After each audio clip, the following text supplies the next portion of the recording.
الرحمن الرحیم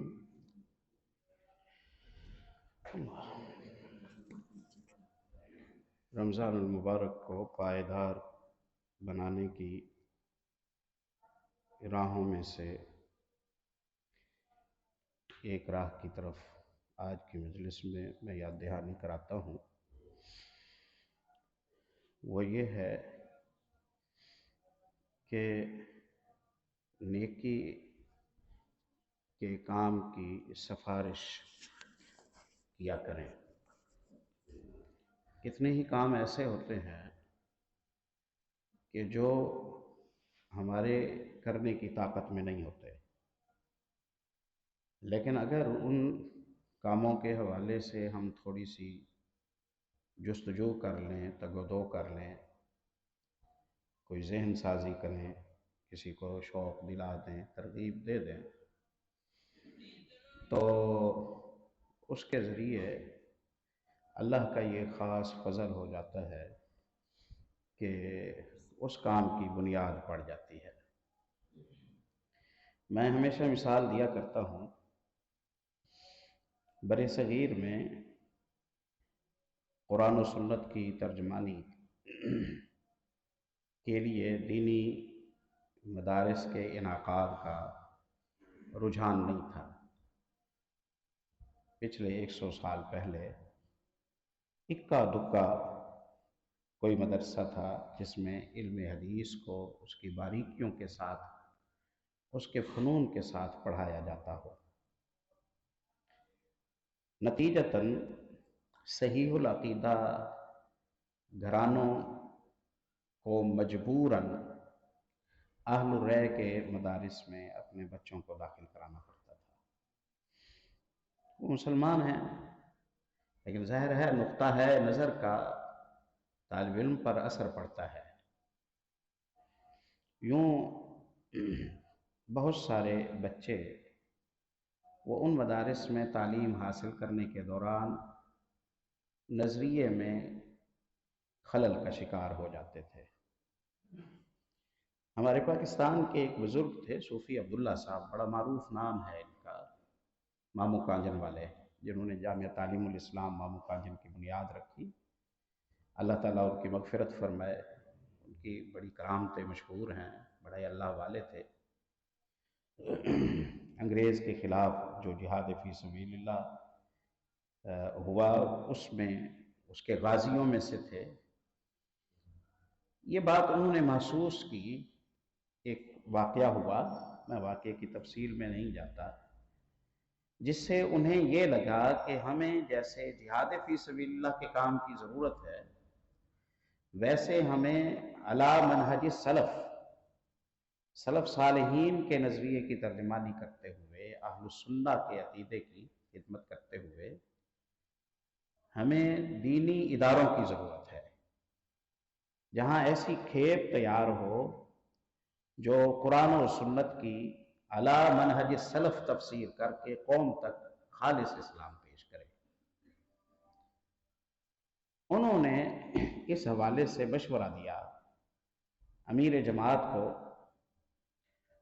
اور اس مشورے کی برکت سے دہلی میں پہلا مدرسہ قائم ہوا دارالحدیث رحمانیہ کے نام سے۔ دارالحدیث رحمانیہ کے نام سے، یہ 1922 کی بات ہے۔ 22 میں دارالحدیث رحمانیہ کی تعمیر پر 1 لاکھ روپیہ خرچ ہوا تھا، جس زمانے میں ایک مدرس کی تنخواہ 10 روپے، 12 روپے، 13 روپے ہوا کرتی تھی۔ اس زمانے میں 1 لاکھ روپے 2 بھائیوں نے خرچ کیے۔ ایک اللہ والے نے مشورہ دیا کہ اس کی ضرورت ہے، میاں یہ کام کر دو، اللہ نے تمہیں رزق دیا ہے، اس رزق کا شکر ادا کرو، یہ کام کر دو۔ اللہ نے بات دل میں ڈالی، اللہ کا فضل و کرم ہوا، اللہ نے کبار علماء کی ایک جماعت اہل اسلام کو نصیب فرمائی، محدثین نصیب فرمائے اور مفسرین نصیب فرمائے۔ جامعہ اسلامیہ مدینہ منورہ میں جب قائم ہوئی تو پاکستان کے دو علماء وہاں حدیث پڑھانے کے لیے متعین ہوئے تھے، ایک شاہ بدی الدین راشدی رحمۃ اللہ علیہ اور ایک مولانا عبد الغفار حسن رحمۃ اللہ علیہ۔ یہ عبد الغفار حسن دارالعلوم دارالحدیث رحمانیہ کے طلباء میں سے ہیں۔ اس وقت بھی علی الاطلاق، کیونکہ میں جامع ترمذی پڑھاتا ہوں، جامع ترمذی کی جو سب سے زیادہ معتبر شروحات میں شمار ہوتی ہے عربی زبان میں شرح ہے، یہ شرح ہے تحفۃ الاحوزی کے نام سے۔ ترمذی کے تعارف میں ایک پوری جلد ہے، پوری جلد صرف جامع ترمذی کے تعارف میں لکھی ہے۔ مولانا عبد الرحمن مبارک پوری رحمۃ اللہ علیہ جامع ترمذی کے شارح ہیں جو، اور دنیا کی سب سے اچھی شرح آج شمار ہوتی ہے، یہ اس مدرسے کے استاد تھے۔ آخری دو جلدیں تحفے کی باقی تھیں اور شیخ نابینا ہو گئے۔ شیخ نابینا ہو گئے تو ادارے نے انہیں ایک کاتب دیا جو عبارت پڑھتا تھا، شیخ سنتے تھے، شیخ اس پر تعلیق لگواتے، حاشیہ لگواتے، شرح لکھواتے، اور لکھنے والا لکھتا اور وہ سنتے۔ آخری جو دو جلدیں ہیں تحفے کی، مولانا عبد الرحمن مبارک پوری رحمۃ اللہ علیہ نے زبانی لکھوائی ہیں۔ اتنے بڑے علماء تو ملے، یہ ایک چھوٹی سی جھلک ہے ایک مشورے کی، چھوٹی سی جھلک ہے ایک مشورے کی۔ ہمارے دو رولے ہیں، ایک تو ہم کام کرتے نہیں ہیں، دوسرا یہ ہے کہ ہم عمل صالح کے سفارشی نہیں بنتے۔ تو آج کی مجلس میں یہ پیغام دینا چاہتا ہوں کہ آپ راہ دکھائیں، آپ شوق دلائیں۔ کوئی کام کرنے والا ہے، آپ اسے حوصلہ دیں، اسے تھپکی دیں، خوشی کا اظہار کریں، اس کی دل جوئی کریں۔ اس کا ارادہ اچھائی کا تھا، وہ نہیں کر پایا تو اسے ٹوٹنے نہ دیں، اسے ڈھارس دیں، اس کی دل آزاری نہ کریں، اس کا دل بڑا کریں۔ آپ کا یہ حوصلہ دینا اسے عمل صالح پر کھڑا کر دے گا، آپ کا یہ حوصلہ دینا اسے عمل صالح پر کھڑا کر دے گا، اور یہ بہت بڑا کام ہے۔ بخاری میں آتا ہے، کعب بن مالک کہتے ہیں تبوک میں نہیں جا سکا، نبی مکرم صلی اللہ علیہ وسلم نے سزا کے طور پر امت مسلمہ سے کہا کہ کوئی ہم سے کلام نہ کرے۔ 50 دن گزر گئے، اللہ نے ہمیں معاف کر دیا، آیتیں نازل ہو گئیں، مجھے خبر ملی، میں رسول اللہ صلی اللہ علیہ وسلم سے ملاقات کے لیے مسجد نبوی میں آیا، لوگ بیٹھے ہوئے تھے، مسجد نبوی بھری ہوئی تھی لوگوں سے۔ جیسے ہی میں مسجد میں اندر داخل ہوا، طلحہ ابن عبید اللہ اٹھا دوڑتا ہوا آیا اور اس نے آ کے مجھے اپنے سینے سے لگا لیا اور مجھے مبارک دی کہ کعب تمہیں مبارک ہو، اللہ رب العزت نے تمہارے بارے میں قرآن کی آیت نازل کر کے تمہاری غلطی معاف کر دی ہے۔ پوتا حدیث کا راوی ہے، پوتا کہتا ہے کہ میرے دادا جان نابینا ہو گئے تھے، میں ان کا ہاتھ پکڑ کے مسجد میں لے جاتا، مسجد میں لے آتا، اور جب طلحہ ابن عبید اللہ کا تذکرہ ہوتا تو وہ اتنا خوشی کا اظہار اور محبت کا اظہار کرتے تھے طلحہ ابن عبید اللہ کا، کہ طلحہ کا وہ گرم جوش استقبال مجھے نہیں بھولتا۔ وہ اٹھا، گویا اس کو پریشانی تھی کہ اللہ مجھ سے ناراض ہے، اللہ مجھ سے خوش ہوا، اور مبارکباد دینے کے لیے وہ دوڑا مجھے میرے پاس آیا۔ آپ کا محض مسکرا کر کسی سے ملنا، اسے حوصلہ دے دینا، اس کا دل اتنا بڑا قد ہو جاتا ہے اس سے کہ وہ نسلوں کو بھی آپ کے ساتھ صلہ رحمی کا حکم دے جاتا ہے۔ نبی مکرم صلی اللہ علیہ وسلم کی بخاری میں حدیث آتی ہے، نبی صلی اللہ علیہ وسلم فرماتے تھے اشفعوا ولتؤجروا، سفارش کیا کرو نیکی کی، اس سے تمہیں ثواب ملے گا۔ نیکی کی سفارش کیا کرو، اس سے تمہیں ثواب ملے گا۔ اور آپ فرماتے ہیں کبھی تو ایسا ہوتا ہے کہ میرے پاس کوئی آنے والا آتا ہے، آ کر مجھے اپنی مجبوری بتاتا ہے، اللہ کے نبی میری فلاں مجبوری ہے، میرے ساتھ تعاون کریں، مال دیں مجھے۔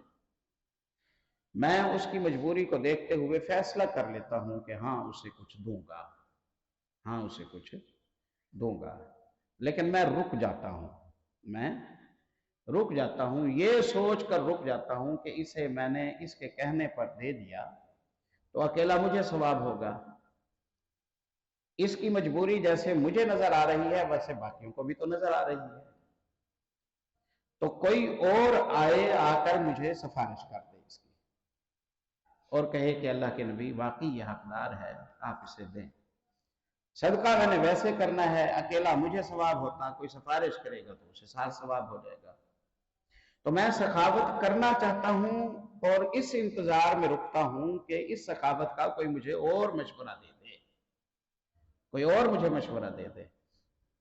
تو پیارے بھائیوں، ہم دل جوئی نہیں کرتے نیکی کے راستوں کی، ہم دل جوئی نہیں کرتے، جس کی وجہ سے دل ٹوٹ جاتے ہیں، دل ٹوٹ جاتے ہیں، اور یہ منافقین کا وصف تھا، منافقین کا وصف تھا، الذین یلمزون المطوعین من المؤمنین۔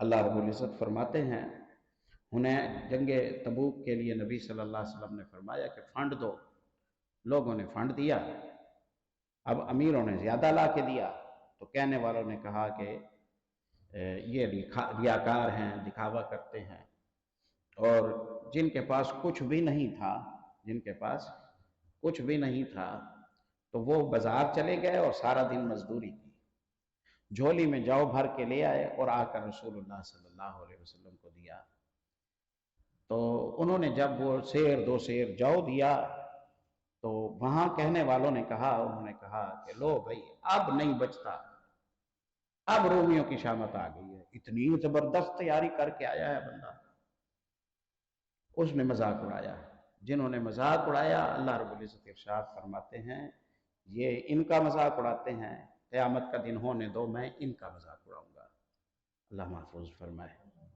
اور یہ لوگ اللہ کے اتنے خاص ہو گئے جو مزدوری کر کے آئے، یہ اتنے اللہ کے خاص ہو گئے کہ پیارے نبی صلی اللہ علیہ وسلم کے بعد جب قرآن پاک جمع ہونے لگا تو زید بن ثابت کہتے ہیں کہ ایک آیت میں رسول اللہ سے سنا کرتا تھا، من المؤمنین رجال صدقوا ما عاهدوا الله علیہ فمنهم من قضى نحبه ومنهم من ينتظر وما بدلوا تبدیلا، میں سنا کرتا تھا لیکن میرے پاس اس کی گواہی نہیں تھی، میرے پاس اس کی اس معیار کی گواہی نہیں تھی جس معیار پر میں نسخہ جمع کر رہا تھا قرآن پاک کا۔ بالآخر میرے پاس ابو خیثمہ رضی اللہ تعالیٰ عنہ آئے اور انہوں نے آ کر مجھے گواہی دی، یہ وہ ابو خیثمہ ہیں کہ جس ایک کی گواہی کو نبی صلی اللہ علیہ وسلم نے دو بندوں کی گواہی کے برابر قرار دیا ہے، ایک کی گواہی کو دو بندوں کی گواہی کے برابر قرار دیا ہے۔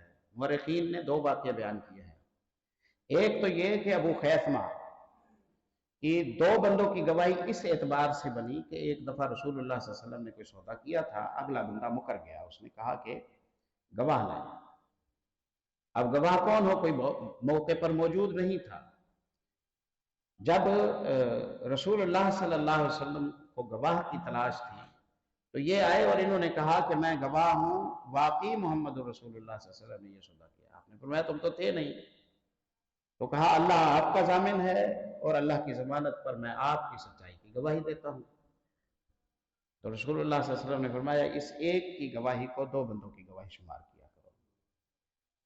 اور دوسرا یہ ان فقراء صحابہ کرام میں سے ہیں کہ جو تبوک کا فنڈ جمع کرانے کے لیے دہاڑی لگانے کے لیے نکل گئے تھے، تبوک کا فنڈ جمع کرانے کے لیے دہاڑی لگانے کے لیے نکل گئے تھے، تو جس کا ایک دفعہ دل دکھ جائے گا دوبارہ تو وہ نیکی کا کام نہیں کرے گا، تو کسی بھی عمل صالح میں دل جوئی کر دیا کریں، حوصلہ دے دیا کریں، شاباش دے دیا کریں، سر پر ہاتھ پھیر دیا کریں، خوشی کا اظہار کیا کریں، دل بڑا کر دیں، بندہ شوق سے چلتا رہے گا، بندہ شوق سے چلتا رہے گا، یوں نیکیوں کے رجحانات بڑھتے جائیں گے۔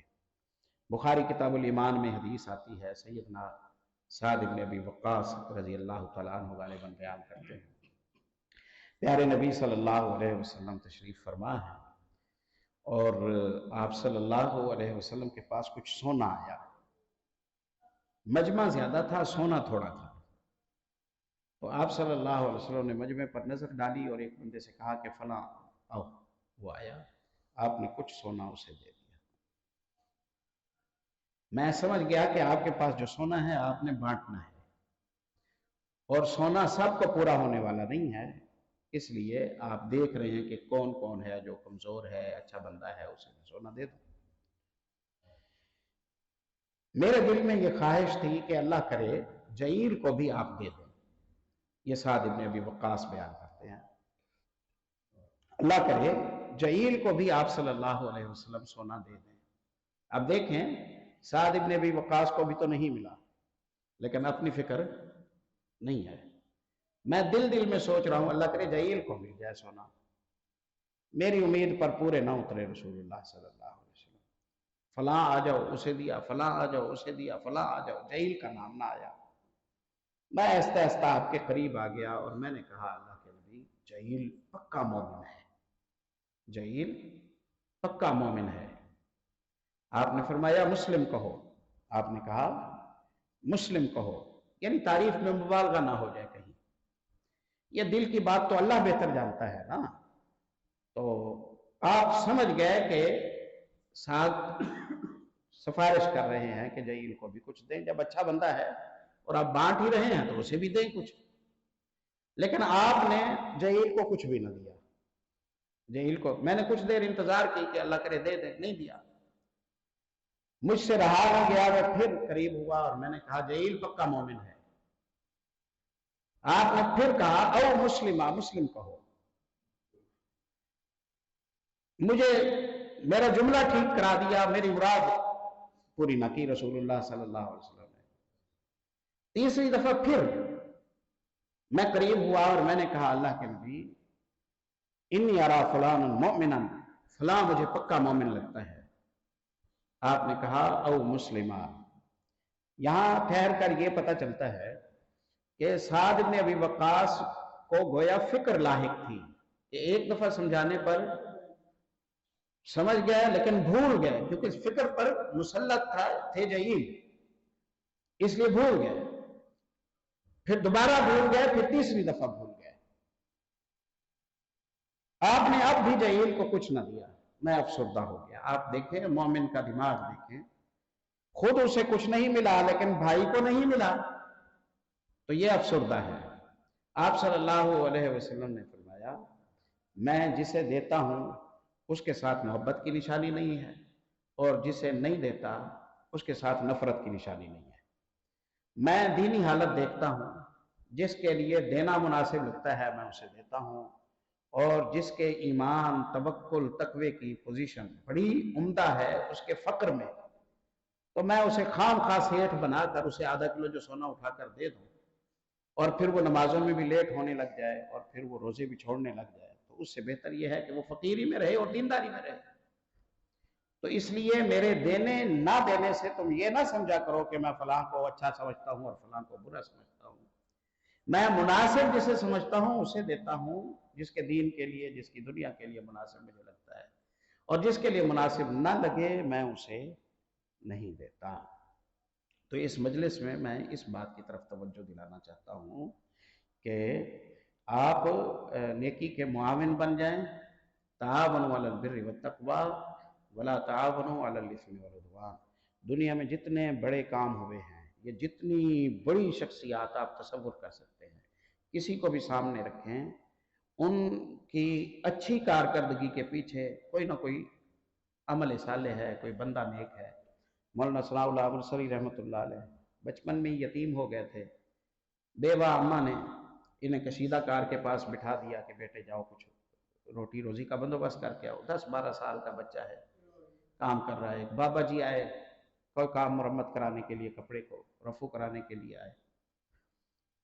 انہوں نے دیکھا کام بچے نے بڑا اچھا کیا تو کہا بیٹے تمہاری تو پڑھنے کی عمر ہے، تم یہاں کیا کر رہے ہو؟ کہا کہ بھئی میں گھر کا بھی تو سرکل چلانا ہے۔ کہا تمہارا ابا کیا کرتا ہے؟ کہا میرا ابا فوت ہو گیا ہے۔ اوہو، تم پڑھ لیتے نا تو زیادہ بہتر تھا۔ بابا جی کہہ کے چلے گئے۔ بچے نے شام کو جا کے اماں کو بتایا کہ اس طرح ایک مشورہ دے گیا ہے، کہا ہاں یہ ٹھیک ہے۔ اماں نے مدرسے میں ڈال دیا، اللہ نے اہل اسلام کو ثناء اللہ عمر صاحب رحمۃ اللہ علیہ دے دیا۔